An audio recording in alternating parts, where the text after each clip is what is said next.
No Justiça para Todos de hoje, vamos entrevistar o vice-presidente da AJUF na 2ª Região, juiz federal Flávio Oliveira Lucas. Ele possui graduação em Direito pela Universidade Federal do Rio de Janeiro e mestrado em Direito pela Universidade do Estado do Rio de Janeiro.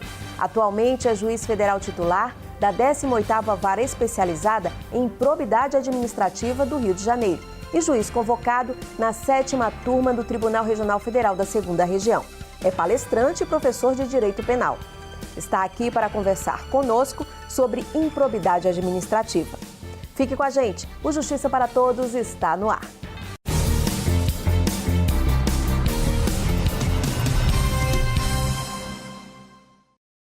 Doutor Flávio Lucas, muito obrigada por estar aqui no programa Justiça para Todos. Eu que agradeço, uma satisfação. Doutor, eu queria começar a nossa conversa perguntando o que configura um ato de improbidade administrativa. O ato de improbidade administrativa, ele pode ganhar várias conotações. Na conotação da lei, que é a Lei 8.429, ele é um ato que pode ser praticado por um agente público, mas não só por um agente público, e que, de alguma maneira, ele lesione algum princípio que rege a administração pública ou que cause algum dano ao erário, mas o que realmente o caracteriza é um espírito malsão do agente para com a administração pública. O senhor falou dos princípios. Quais são os princípios que regem a administração pública? A própria Constituição Federal, no seu artigo 37, ela já enuncia os princípios que são vetores de toda a administração. Basicamente, são 4, que podem resultar em algum ato de improbidade administrativa, que seriam os princípios da moralidade, o princípio da publicidade, transparência, o princípio da impessoalidade e o princípio da legalidade. A gente pode dizer que a improbidade administrativa é um crime? Tecnicamente, ele não é um crime. Nada impede, entretanto, que atos que a Lei 8.429 considere como sendo de improbidade, também, ao mesmo tempo, configurem um delito. Porque, dada a autonomia entre a instância penal e a instância civil e a instância administrativa, um mesmo ato praticado por um agente público pode ser penalizado com pena criminal, portanto, configurar um crime, pode configurar um ato de improbidade administrativa, pode configurar uma infração administrativa que vai ser punida fora do âmbito do Poder Judiciário e, inclusive, pode configurar um ilícito civil também. Mas falar em ato de improbidade como crime não é tecnicamente correto. E quem são os agentes públicos que podem cometer esse tipo de ato? O conceito da lei de improbidade para agente público é um conceito muito elástico. Ele comporta como possível autor de um ato de improbidade não só o servidor público, mas o terceiro que auxilia ou induz o servidor público a cometer o ato de improbidade também. E esse terceiro pode ser um particular, pode ter um vínculo sem qualquer remuneração com a administração pública, inclusive pode ser uma pessoa jurídica também. Isso são pessoas ligadas à administração direta ou não necessariamente? Não necessariamente à administração direta. A administração indireta também é abarcada pela lei de improbidade administrativa, inclusive fundações, autarquias e até conselhos de fiscalização profissional também. O Brasil tem uma lei que trata especificamente sobre esse assunto. Que lei é essa? Eu queria que o senhor falasse um pouquinho sobre essa legislação. Essa legislação ela foi editada em 1992, é a Lei 8.429. Evidentemente, de lá para cá, ela já sofreu várias alterações. E ela, na verdade, veio a regulamentar um dispositivo da Constituição, que é o artigo 37, parágrafo 4º, já de 88, portanto, ele determinava a edição de uma lei para realmente punir no âmbito judicial atos tidos como de improbidade administrativa. E esses atos de improbidade administrativa, eles são um misto de uma infração administrativa para uma infração civil e uma infração penal, mas, como já dito antes, não configura um crime. Doutor, O que acontece quando um ato de improbidade ele causa prejuízos ao patrimônio público? Sob o ponto de vista do Estado, o que causa o dano quantificável e com reflexos também no princípio da moralidade. Mas, sob o ponto de vista judicial, o que se viabiliza via a ação de improbidade, através de uma sanção, é o dever de ressarcir o dano. Mas isso não impede, por exemplo, considerando a legitimidade para propor a ação de improbidade, basicamente da pessoa jurídica lesada ou do Ministério Público, nada impede que a própria pessoa jurídica, por seus próprios meios, deduza uma ação judicial visando também obter um ressarcimento mais rápido. Mas, basicamente, o dever de ressarcir o dano vai ser a sanção aplicada e, através dessa aplicação de pena, somada a uma multa civil, que a lei também prevê, o Estado pode ter o seu dano ressarcido. Quais são os atos de improbidade mais vistos hoje? A lei, ela enuncia, na sua redação original, enunciou 3 tipos de atos. Posteriormente, uma lei de 2001 acrescentou um outro tipo de ato de improbidade, então nós temos 4 tipos diferentes na lei. Os mais vistos hoje em dia são, e mais observáveis, são os atos de improbidade que violam princípios da administração pública. Paralelamente a esse, a lei também prevê os atos de improbidade que acarretam enriquecimento ilícito do servidor e os atos de improbidade que causam lesão ao erário. Esses são os mais observáveis, infelizmente. Dr. Flávio Lucas, nós vamos para um rápido intervalo. E no próximo bloco a gente continua a entrevista com o vice-presidente da AJUF na 2ª Região, juiz federal Flávio Oliveira Lucas. Voltamos em instantes, até já.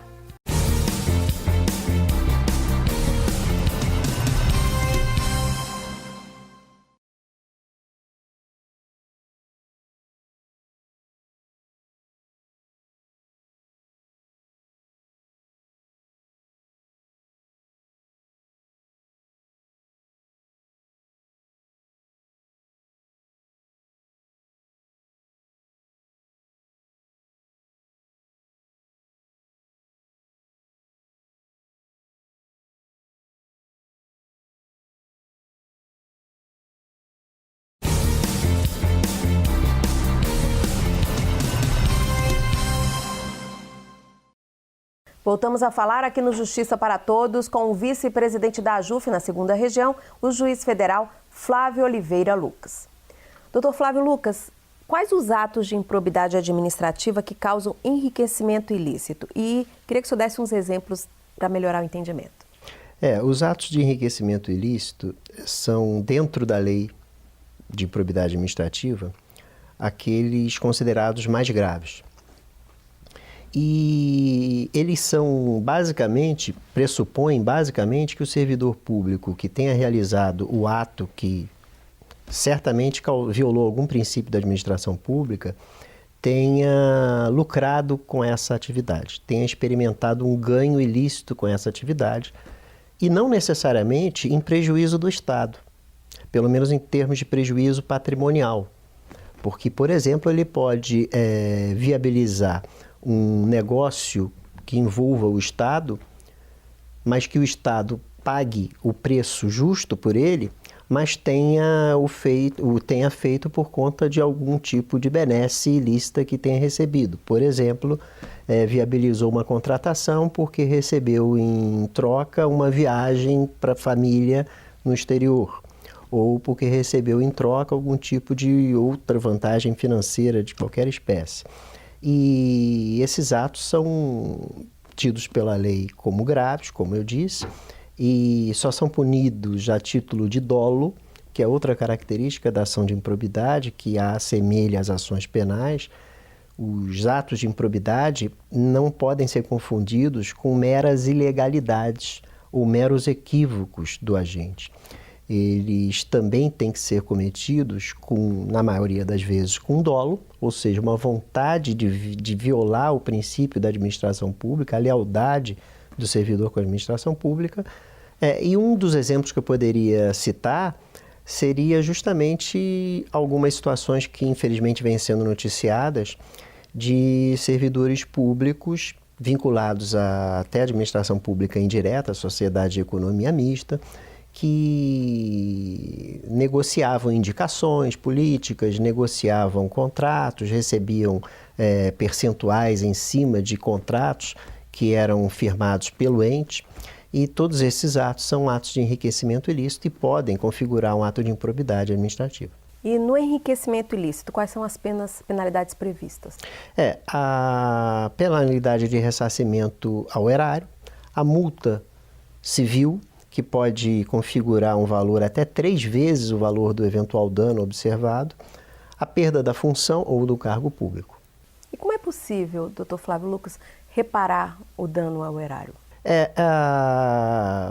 O Ministério Público, quando ele é o autor da ação, ou a pessoa jurídica que foi vitimada pela prática e que experimentou o prejuízo, quando também figuram na relação processual da ação de improbidade, eles dispõem de meios. O primeiro e mais comum de todos é o requerimento dirigido ao juiz para que o juiz decrete a indisponibilidade dos bens da pessoa que praticou o ato ou que supostamente praticou o ato.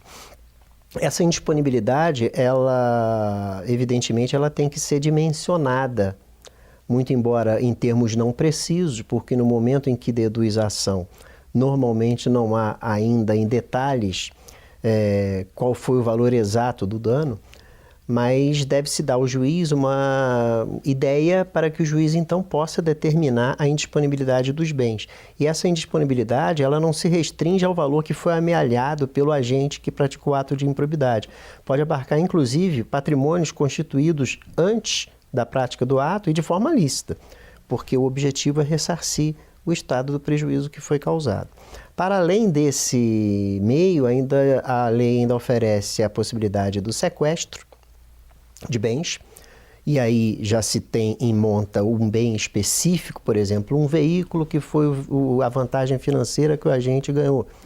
O juiz pode determinar o sequestro desse bem e, posteriormente, uma vez considerado por sentença que efetivamente o sujeito foi culpado do ato de improbidade, esse bem será vendido e o dinheiro com ele arrecadado vai ser revertido em prol da pessoa jurídica que experimentou o prejuízo. Queria que o senhor desse um ou mais exemplos de atos de improbidade que causam esse dano ao erário público. Eles são previstos no artigo 10 da lei e são os únicos em que a lei prevê a possibilidade de o agente cometê-los também por culpa e não só por dolo. Então, isso abarca um universo muito grande de atos, desde atos, por exemplo, de uma batida de trânsito com um veículo da repartição pública por culpa do motorista, como atos dolosos, que são atos em que o agente efetivamente teve a intenção de viabilizar um ganho para si ou para outra em prejuízo da administração pública, com desvio de recursos, pagamento de verbas indevidas, etc. Doutor, licitações ainda é um alvo, né, das pessoas que cometem o ato de improbidade administrativa. Como é que funciona isso? Como é que tem sido isso? Realmente, infelizmente, nas licitações há um campo muito fértil para os atos de improbidade acontecerem. E por vários motivos, a própria Lei 8.666, que é a Lei de Licitações, ela deixa algumas oportunidades para que isso aconteça, como, por exemplo, no caso das dispensas ou inexigibilidade de licitação, que me parece que são os casos mais problemáticos que redundam em atos de improbidade. Por exemplo, e isso eu já estou falando de um caso concreto que aconteceu e que já teve repercussão judicial, um caso de um administrador que declara ser isento ou inexigível uma licitação e, consequentemente, não promove um concurso para obter o vencedor da licitação, e contrata diretamente um colega seu, uma pessoa jurídica de titularidade de um amigo seu, beneficiando um particular em detrimento de um interesse da administração pública. Doutor Flávio, nós vamos para um rápido intervalo. Daqui a pouco, a gente volta a falar com o vice-presidente da AJUF na 2ª Região, o juiz federal Flávio Oliveira Lucas. Não saia daí.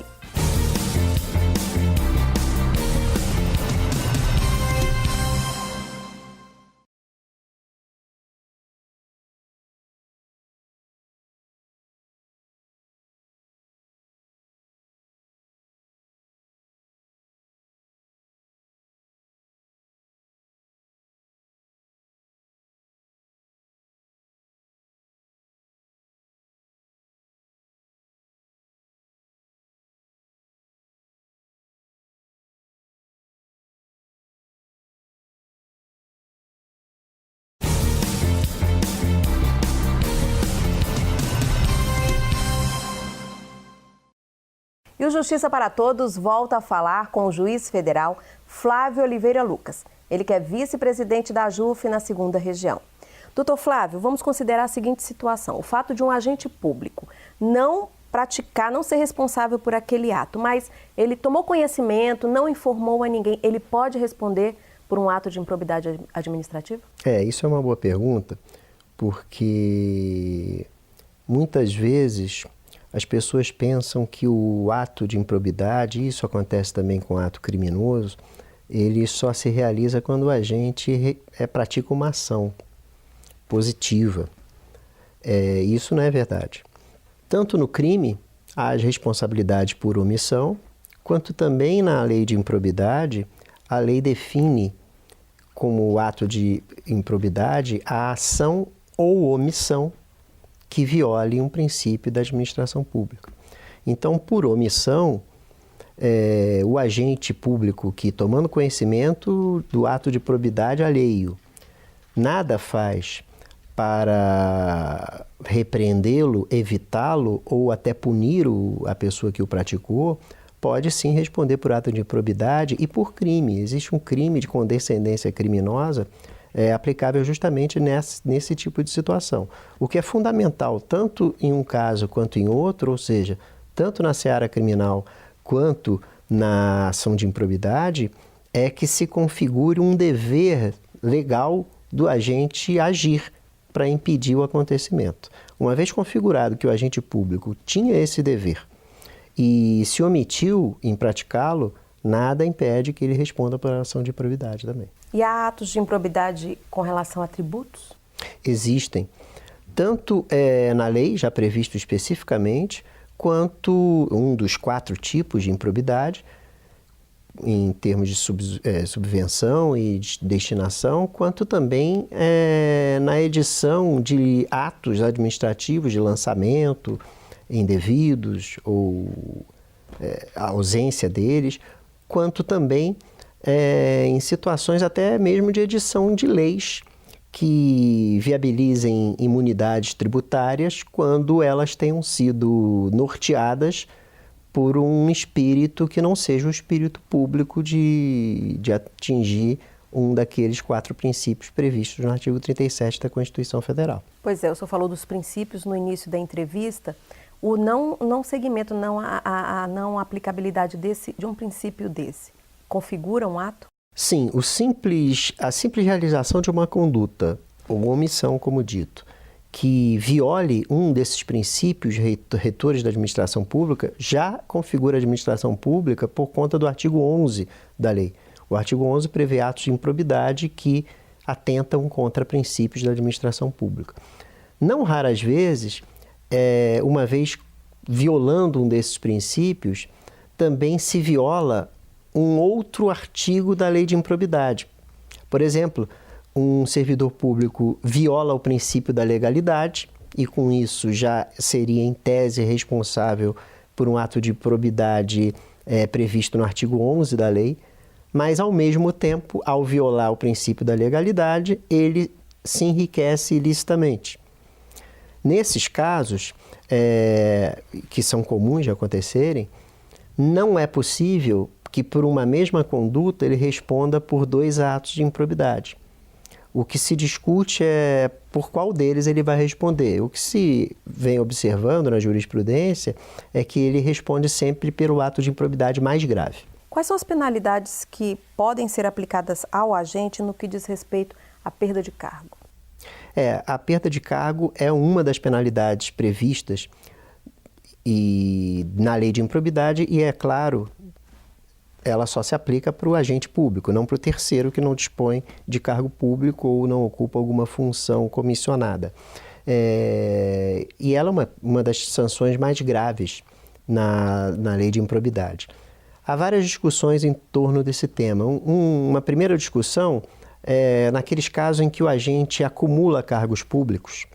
Por exemplo, ele é médico, mas ele é médico da rede estadual e é médico da rede federal. E no âmbito federal, ele responde a uma ação de improbidade porque no Hospital Federal se observou algum ato ímprobo de sua parte. A discussão que se impõe é se o juiz que julga essa ação de improbidade realizada pelo agente público no âmbito federal, ao decretar a perda do cargo, ele decreta a perda do cargo federal ou só do federal e estadual ou só do federal? Normalmente, o que vem sendo discutido em doutrina é que o que inspira o legislador a prever a cessação do vínculo do agente com a administração pública é a demonstração pela prática do ato de improbidade que aquele agente não observa os princípios de lealdade que devem reger a administração e seus servidores, que devem orientar a administração e seus servidores. De modo que o correto, me parece, nesse caso, é que o juiz decrete a perda de todo e qualquer cargo público ocupado pelo agente. Doutor Flávio, há necessidade de criar novas varas especializadas em improbidade administrativa? Com certeza sim, inclusive é um pleito da AJUF nesse sentido, mas o fundamental, antes de criar as novas varas, é especializar varas, porque não são todos os estados que possuem varas especializadas. E a especialização ela vai em benefício do interesse da coletividade, porque lidando com aquela matéria diariamente, o juiz passa a ganhar uma expertise, passa a ter uma agilidade no processual muito benéfica para o desenrolar das ações. E como são ações muito trabalhosas, quando elas são julgadas em conjunto por uma vara civil com outras ações menos trabalhosas, elas normalmente não têm um andamento ideal. De modo que seria de todo interessante que, primeiro, ocorresse uma especialização no país inteiro. E segundo, que dentro dessa especialização fossem aumentados os números de juízos especializados.